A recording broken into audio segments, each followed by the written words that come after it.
My name is Robin Fail. I'm a fifth-year PhD student in Duke's Marine Science and Conservation program, and I am currently part of the inaugural class of the Global Justice and Equity Fellows. And my research is about social conflict related to aquaculture development. I'm studying that in coastal Maine. Aquaculture is a really interesting case study of sort of broader environmental conflicts where competing values about how we use space, how we see nature, the role of development, who has access to what resources and to what end.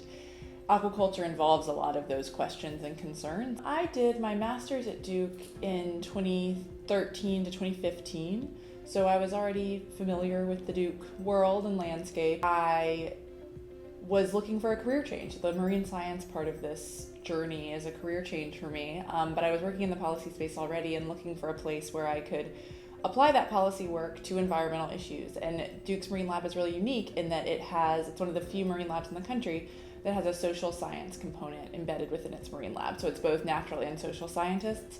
And so Duke was a really obvious fit for me to apply the policy training I had and the work that I was doing to an environmental space.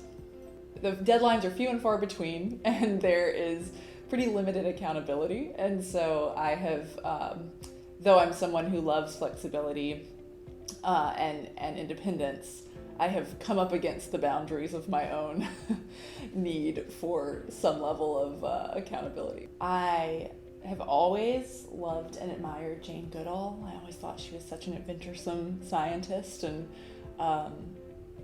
sort of romanticized her life in some ways. I am really heavily influenced by my dad. He was a biologist and professor, and definitely instilled my sense of curiosity that drives a lot of my day-to-day life now.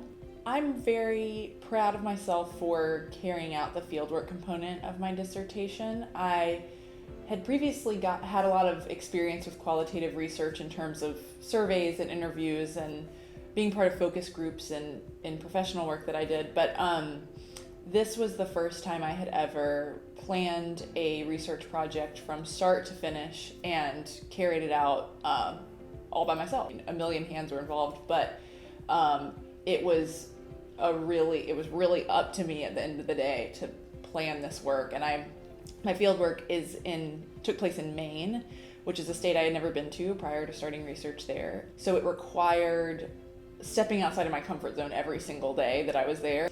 But I did it, and it was really fun, and it's been my favorite part of the PhD so far. And I did end up building some lasting relationships with people in Maine that are engaged in the spaces I'm working in. And I got an email from one of them recently that sort of out of nowhere that said, thanks so much for the work you do and for taking such lasting interest in the care of the communities where you work. I made a real relationship is what it felt like, is that this work can in fact be meaningful to someone. It isn't just about me and my own academic journey. It can be felt by other people in the place where it's happening, and that was something I felt really proud of.